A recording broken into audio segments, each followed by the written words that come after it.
Hello बच्चों, Tiwari academy में आपका स्वागत है। आज हम कक्षा 6 की गणित विषय के लिए अध्याय 4 जो कि आधारभूत ज्यामितीय अवधारणाएं हैं, इसकी प्रश्नावली 4.1 करेंगे। तो बच्चों, प्रश्न 1 से शुरुआत करते हैं। इस प्रश्न में पूछा गया है, संलग्न आकृति का प्रयोग करके निम्न के नाम लिखिए। तो बच्चों, भाग ए से शुरुआत करते हैं। संलग्न आकृति को देख के हमने बताना है कि इसमें 5 बिंदु कौन कौन से हैं। बच्चों, अगर हम पेंसिल की जो नोक है उसको हम अपनी कॉपी पर अगर हम छुए तो वहां पर एक बिंदु बन जाता है। तो पेंसिल को छूने से कॉपी पर वहां पर हमें बिंदु का एहसास होता है। तो बच्चों, बिंदु एक स्थिति निर्धारित करता है। जैसे बच्चों, मैं अपने पेन की नोक को मैंने यहाँ पर इसको रखा, तो ये आप देख पा रहे हैं एक बिंदु बन गया, ये बिंदु का आभास करा रहा है। तो इसी तरह से हमने 5 बिंदु यहाँ पर इस संलग्न आकृति में देखने हैं और उनको लिखना है। तो बच्चों, यहाँ पर 5 बिंदु, एक डी है, डी एक बिंदु है, ई एक बिंदु है, हम ओ देख पा रहे हैं, और बी एक बिंदु है, सी भी एक बिंदु है। तो इस तरह से ये 5 बिंदु ये हम देख पा रहे हैं, ये बिंदु है, ई एक बिंदु है, ओ एक बिंदु है, बी एक बिंदु है और सी एक बिंदु है। इसके बाद बिंदु के बाद बच्चों हमें आना चाहिए कि रेखाखंड क्या होता है। तो पहले हम पार्ट डी कर लेते हैं। यहाँ पर हमने 5 रेखाखंड बताना है। तो बच्चों, बिंदु तो हम जान गए कि बिंदु क्या होता है। अगर दो बिंदुओं को हम जोड़ दें और इस तरह से जोड़ें कि सबसे छोटा रास्ता बने, तो दो बिंदुओं को जोड़ने वाला सबसे छोटा रास्ता एक रेखाखंड दर्शाता है। तो बच्चों, यहाँ पर हम उदाहरण ले लेते हैं कि हमने दो बिंदु लिए हुए हैं, x और y, और x से y तक हम विभिन्न तरीके से पहुंच सकते हैं। ये आप आकृति में देख पा रहे हैं कि x से y तक पहुंचने के लिए कई तरह के रास्ते हम तय कर सकते हैं, लेकिन हमने छोटा रास्ता तय करना है। तो छोटा रास्ता जो होगा ये एक्स वाई होगा, एक सीधी लाइन होगी। तो बच्चों, दो बिंदुओं को जोड़ने वाला सबसे छोटा रास्ता एक रेखाखंड दर्शाता है। और बच्चों, बिंदु x और बिंदु यहाँ पर y हैं, और ये बिंदु x और बिंदु y को मिलाने वाले रेखाखंड को हम एक्स वाई और इसके ऊपर एक लाइन बना देते हैं, इससे दर्शाते हैं। एक्स और वाई बड़े अक्षरों में लिखा जाता है, और एक्स वाई को हम वाई एक्स भी कह सकते हैं। वाई एक्स के ऊपर ये लाइन, तो एक्स वाई के ऊपर लाइन लिखें या वाई एक्स के ऊपर लाइन लिखें, ये दोनों एक ही रेखाखंड को दर्शाता है। तो हमें भाग डी में 5 रेखाखंड बताने हैं। ये 5 रेखाखंड हम कह सकते हैं कि बिंदु डी और ई से मिलने वाली सीधी लाइन, जिसको कि हम डीई से दर्शा सकते हैं। दूसरा रेखाखंड ई ओ हो सकता है, ई बिंदु है, ओ बिंदु है, तो ई ओ हो सकता है। तीसरा रेखाखंड ओ बिंदु और बी बिंदु को मिलाने वाला छोटा रास्ता ओ बी हो सकता है।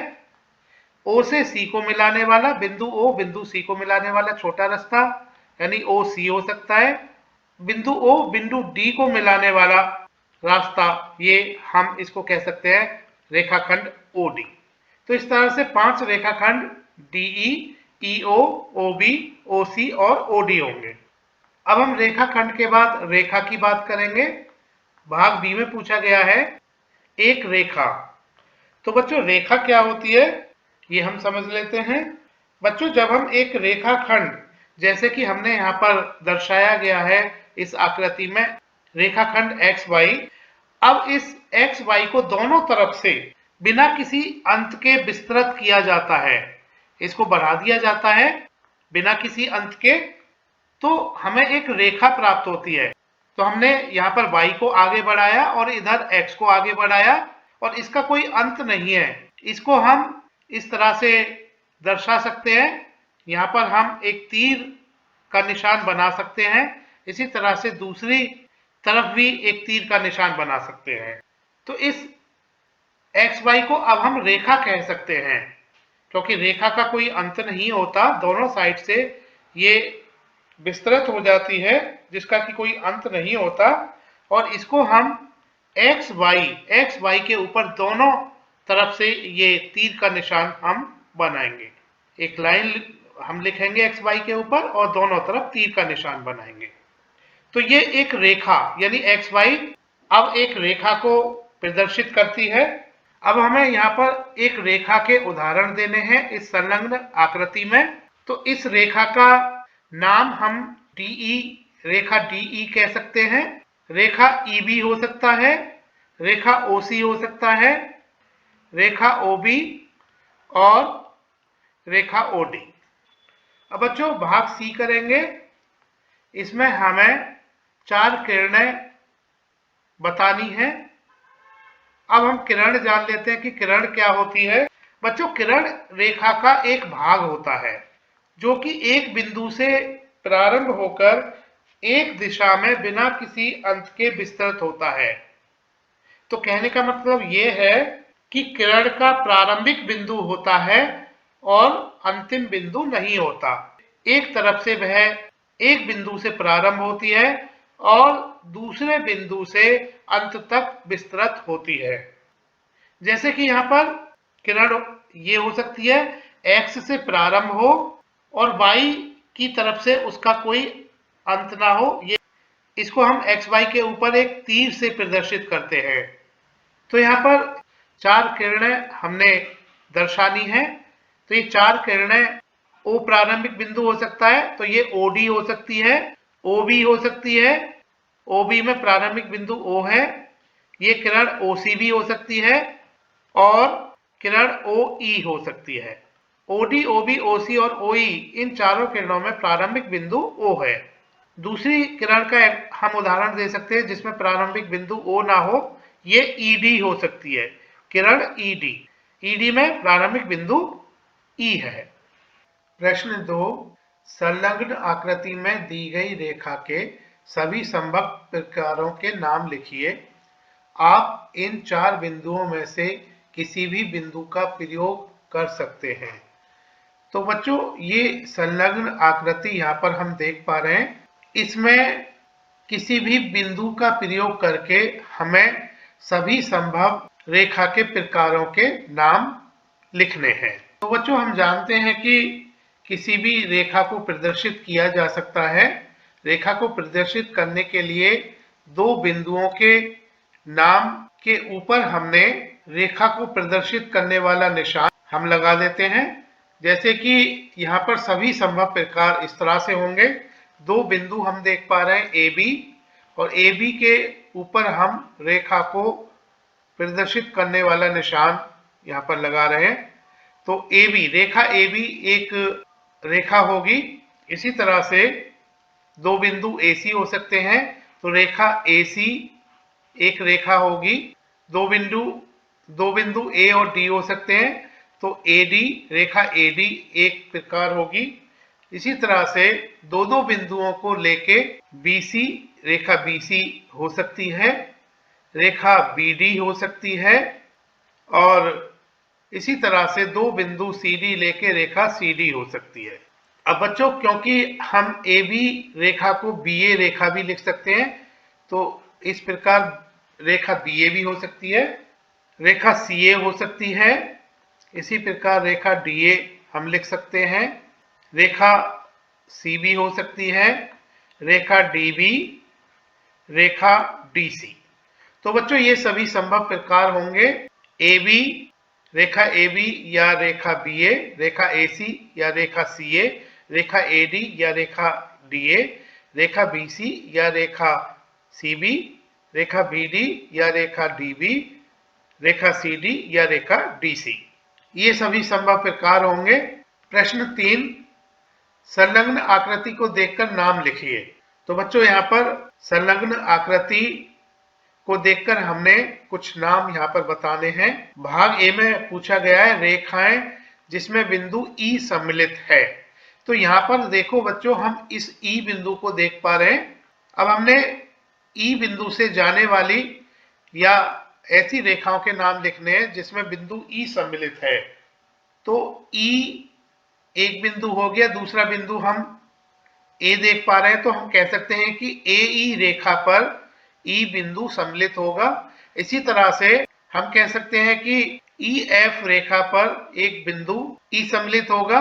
हम ई बिंदु के लिए दूसरा बिंदु डी हो सकता है। इन दोनों बिंदुओं से जाने वाली रेखा एक रेखा डी ई हो सकती है जिस पर ई बिंदु सम्मिलित है। भाग बी में पूछा गया है ए से होकर जाने वाली रेखा।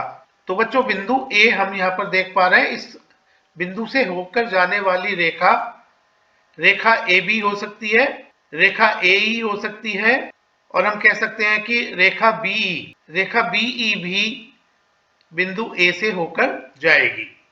भाग सी में पूछा गया है वह रेखा जिस पर ओ स्थित है। ओ स्थित है का मतलब बिंदु ओ स्थित है।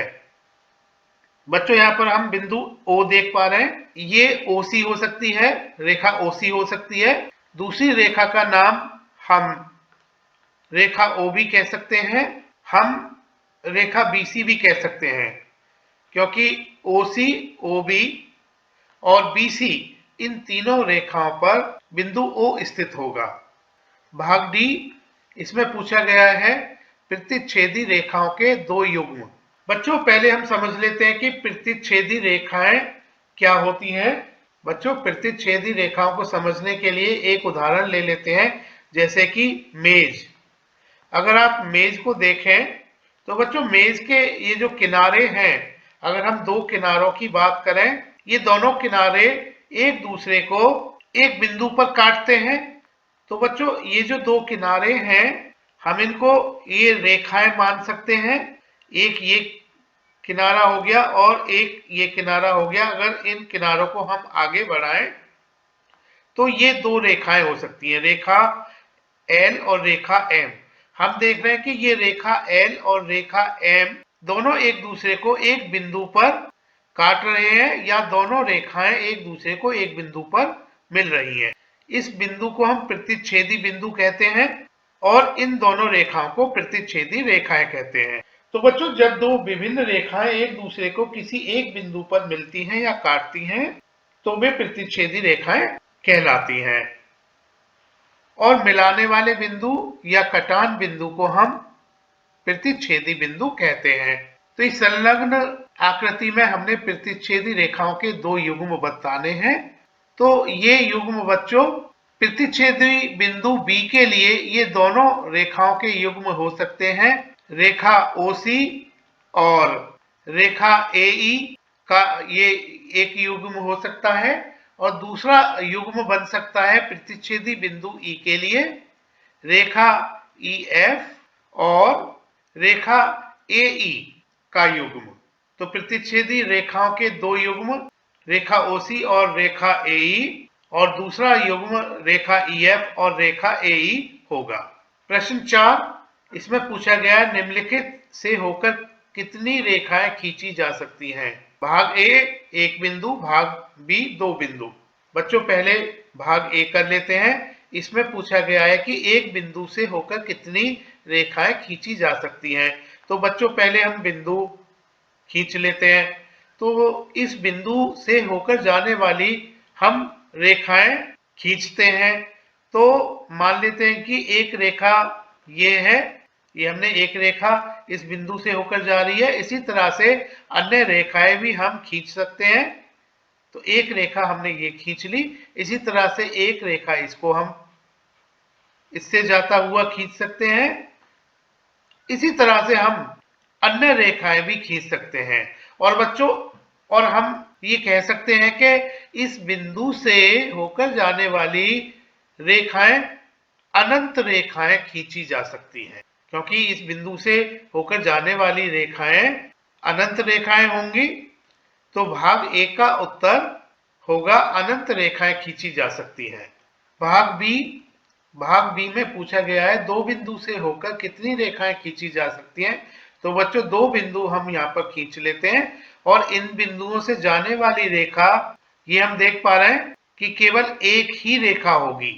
तो ये दो बिंदु हम ए और बी मान लेते हैं, और ए और बी से जाने वाली रेखा केवल एक ही रेखा होगी। तो भाग बी का उत्तर होगा, दो बिंदु से केवल एक ही रेखा खींची जा सकती है। प्रश्न 5, निम्नलिखित स्थितियों में से प्रत्येक के लिए एक रफ आकृति बनाइए और उचित रूप से उसे नामांकित कीजिए। भाग ए करते हैं पहले। इसमें कहा गया है बिंदु P रेखाखंड AB पर स्थित है। बच्चों, हमने यहाँ पर एक रफ आकृति बनानी है, तो पहले हम रेखाखंड AB बना लेते हैं। रेखाखंड AB खींचने के लिए हमें दो बिंदु A और B लेने होंगे। सो हमने A और B इस तरह से ये दो बिंदु ले लिए और A से B को हम यहाँ पर जोड़ेंगे, तो ये रेखाखंड AB बन जाता है। A और B बिंदु के बीच में, बिंदु A और बिंदु B के बीच में हमने एक सीधी लाइन खींची, तो ये रेखाखंड AB को प्रदर्शित करेगा। अब हमने बिंदु P रेखाखंड AB पर स्थित है ये दर्शाना है, तो हम बिंदु P को रेखाखंड AB पर कहीं भी दर्शा सकते हैं। तो ये हमने बिंदु P यहाँ पर ले लिया जो कि A की तरफ है और इस बिंदु को नामांकित कर दिया P से। तो बच्चों, ये जो आकृति होगी एक रफ आकृति है। इसमें हमने बिंदु P रेखाखंड AB पर स्थित है ये दर्शाया हुआ है। भाग बी, इसमें पूछा गया है रेखाएं XY और PQ बिंदु M पर प्रतिच्छेद करती हैं। तो यहाँ पर हमने दो रेखाएं लेनी होंगी XY और PQ। ये दोनों एक दूसरे को बिंदु M पर काटती हैं, ये हमने दर्शाना होगा। तो रेखा XY हम खींचेंगे, तो इस रेखा को खींचने के लिए दो बिंदु XY हमने ले लिए, X से Y को हमने मिलाया और अब हम इस Y बिंदु से आगे इस रेखाखंड को आगे बढ़ाएंगे और इसी तरह से X बिंदु से आगे इस रेखाखंड को विस्तृत करेंगे। अब ये XY एक रेखा होगी। इसी तरह से हम P और Q दो बिंदु लेंगे, P से Q को मिलाएंगे और Q को आगे की तरफ बढ़ाएंगे, यानी इसको विस्तृत करेंगे और P को आगे की तरफ बढ़ाएंगे, विस्तृत करेंगे। और ये जो हमने इसका विस्तार किया हुआ है रेखाखंड PQ का या रेखाखंड XY का, इसको दोनों तरफ से अनंत के लिए विस्तार किया हुआ है, यानी इस रेखा का कोई अंत नहीं है, XY का कोई अंत नहीं है, PQ का कोई अंत नहीं है। तो ये दोनों रेखाएं XY एंड PQ होंगी। अब हम देख रहे हैं कि ये दोनों रेखाएं एक बिंदु पर एक दूसरे को काट रही हैं। इस बिंदु का नाम M होगा, ये बिंदु प्रतिच्छेद बिंदु होगा और इस बिंदु का नाम हमने M यहाँ पर नामांकित कर दिया। तो रेखाएं XY और रेखा PQ बिंदु M पर प्रतिच्छेद करती है, इसको हमने यहाँ पर इस आकृति में दर्शाया हुआ है। भाग C, रेखा L पर E और F स्थित है परंतु D स्थित नहीं है। अब एक रेखा L बनानी है हमने, तो इस रेखा को हमने बना लिया यहाँ पर, इसको हम L से नामांकित करेंगे। इस रेखा L पर बिंदु E और बिंदु F स्थित है, इसको दर्शाना है। तो एक बिंदु हम E ले लेते हैं इस रेखा पर और एक बिंदु हम F ले लेते हैं, परंतु D स्थित नहीं है इस रेखा पर। तो D को हम इस रेखा से कहीं अलग यहाँ पर दर्शाएंगे। ये हमने D बिंदु यहाँ पर दर्शा लिया जो कि रेखा L पर स्थित नहीं है। भाग D, इसमें पूछा गया है रेखा OP और रेखा OQ बिंदु O पर मिलती हैं। तो इन दोनों रेखाओं के, यानी रेखा OP और रेखा OQ के प्रतिच्छेद बिंदु दिए गए हैं कि O है। ये दोनों रेखाएं O पर मिलती हैं, इसको हमने दर्शाना है। तो हमने एक रेखा खींचनी होगी, तो ये रेखा को हम मान लेते हैं कि OP है और दूसरी रेखा हम खींच लेते हैं, तो ये रेखा मान लेते हैं कि OQ है। अब बच्चों, बिंदु O को हमने नामांकित करना है क्योंकि OP रेखा और OQ रेखा का प्रतिच्छेद बिंदु O है। तो बच्चों, पहले हम प्रतिच्छेद बिंदु का नामांकन कर देते हैं, ये O होगा, दोनों का कटान बिंदु। अब हम रेखा OP, तो एक बिंदु O तो हमने रख लिया, तो इस रेखा पर हम P बिंदु रखेंगे। तो ये रेखा OP हो गई। इसी तरह से रेखा OQ, तो O से जाने वाली जो दूसरी रेखा है, एक बिंदु Q लेंगे तो ये रेखा OQ होगी। तो रेखा OP और रेखा OQ बिंदु O पर मिलती है, हमने इस आकृति में दर्शा दिया। प्रश्न 6, रेखा MN की संलग्न आकृति को देखिए। इस आकृति के संदर्भ में बताइए कि निम्नलिखित कथन सत्य है या असत्य है। भाग ए, बच्चों भाग ए में कथन दिया गया है QMON और P रेखा MN पर स्थित बिंदु है। अब रेखा MN हम यहाँ पर देख पा रहे हैं कि ये M बिंदु है बच्चों और ये N बिंदु है, ये रेखा MN होगी। अब इस रेखा पर जो बिंदु है, हम इस आकृति में देख पा रहे हैं कि एक बिंदु Q है, M है, O है, N है और P है। तो बच्चों कथन में कहा गया है कि Q, M, O, N और P रेखा MN पर स्थित बिंदु है, यह कथन सत्य है। भाग बी, MO और N रेखाखंड MN पर स्थित बिंदु है। अब रेखाखंड MN, तो MN रेखाखंड को यहाँ पर हम देख पा रहे हैं, ये MN रेखाखंड, और हम इस पर देख पा रहे हैं कि O बिंदु इस MN रेखाखंड पर है, और क्योंकि इस रेखाखंड का प्रारंभिक बिंदु M है और अंतिम बिंदु N है, ये बिंदु भी इस रेखाखंड पर होंगे, तो हम कह सकते हैं कि MO और N रेखाखंड MN पर स्थित बिंदु है, तो कथन भी सत्य है। भाग सी, M और N रेखाखंड MN के अंत बिंदु है। तो बच्चों रेखाखंड MN, ये हम इस आकृति में देख रहे हैं कि रेखाखंड MN के अंत बिंदु M और N है। क्योंकि रेखाखंड MN, इसका नाम हमने रखा हुआ है MN, ये रेखाखंड है, तो M और N अंत बिंदु होंगे, क्योंकि बिंदु M और बिंदु N रेखाखंड MN पर होंगे और यही बिंदु इसके अंत बिंदु होंगे, तो कथन सी सत्य है। भाग डी, O और N रेखाखंड OP के अंत बिंदु है।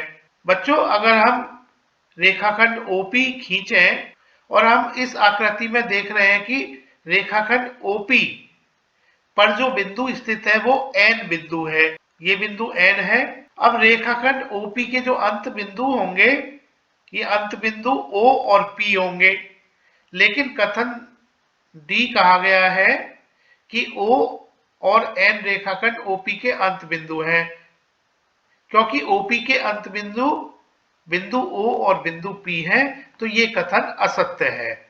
भाग ई, M रेखाखंड QO के दोनों अंत बिंदुओं में से एक बिंदु है। तो बच्चों यहाँ पर अगर हम QO रेखाखंड की बात करें तो ये Q बिंदु है, ये O बिंदु है, तो QO, ये हमने QO रेखाखंड यहाँ पर खींच लिया और इसके बीच में M बिंदु कहीं पर स्थित है। अब इस QO रेखाखंड के जो अंत बिंदु होंगे, एक बिंदु Q होगा और एक अंत बिंदु O होगा। Q और O दोनों ये अंत बिंदु होंगे, M बिंदु इसके बीच में कहीं पर स्थित है, तो ये कथन M रेखाखंड OQ के दोनों अंत बिंदुओं में से एक बिंदु है, तो ये कथन असत्य है। भाग F, M किरण OP पर एक बिंदु है। अब बच्चों किरण OP यानी O से प्रारंभ होगी और इसका कोई अंत नहीं होगा। ये हमने किरण OP यहाँ पर खींच ली इस आकृति के अनुसार, और इस आकृति में किरण OP पर एक N बिंदु स्थित है, तो M किरण OP पर एक बिंदु है, ये बिंदु तो N है, और इस आकृति में हम देख रहे हैं कि M किरण OP पर एक बिंदु नहीं है, तो ये कथन असत्य हुआ। भाग जी, किरण OP किरण QP से भिन्न है। तो बच्चों इस संलग्न आकृति में हम देख पा रहे हैं कि किरण OP, ये किरण OP यहाँ पर है, और किरण OQ, ये किरण OQ दूसरी तरफ है, इसके विपरीत दिशा में है, तो किरण ओपी किरण क्यूपी से भिन्न है, ये कथन सत्य है। भाग एच, किरण ओपी वही है जो किरण ओएम है। अब बच्चों इस आकृति में हम देख पा रहे हैं कि किरण ओपी, ये किरण ओपी है, और किरण ओएम हम देख पा रहे हैं कि किरण ओएम बिल्कुल विपरीत दिशा में है। तो किरण ओपी वही है जो किरण ओएम है, यह कथन असत्य हुआ। भाग आई, किरण ओएम किरण ओपी के विपरीत नहीं है। तो बच्चों किरण ओएम और किरण ओपी को हम देख रहे हैं, ये दोनों एक दूसरे के विपरीत है। तो यह कथन किरण ओएम किरण ओपी के विपरीत नहीं है, यह कथन असत्य है। भाग जे, ओ किरण ओपी का प्रारंभिक बिंदु नहीं है। तो बच्चों ओपी किरण, ये हम संलग्न आकृति में देख पा रहे हैं कि ओपी किरण संलग्न आकृति में दी गई है, और बच्चों ओपी किरण का प्रारंभिक बिंदु O होगा और ये बिंदु P से इस तरफ अनंत के लिए विस्तृत होगी, लेकिन इस ओपी किरण का प्रारंभिक बिंदु O होगा। अब O किरण OP का प्रारंभिक बिंदु नहीं है, यह कथन असत्य है। भाग के, N किरण NP और NM का प्रारंभिक बिंदु है। तो हम किरण NP को ये देख पा रहे हैं, किरण NP का प्रारंभिक बिंदु N है और NM विपरीत दिशा में है, किरण NM NP के विपरीत दिशा में है। इन दोनों किरणों का प्रारंभिक बिंदु N ही होगा, क्योंकि NP को हम और NM को हम यहाँ पर देख रहे हैं कि N इनका प्रारंभिक बिंदु है। तो N किरण NP और NM का प्रारंभिक बिंदु है, यह कथन सत्य है। बच्चों तिवारी एकेडमी को देखने के लिए धन्यवाद।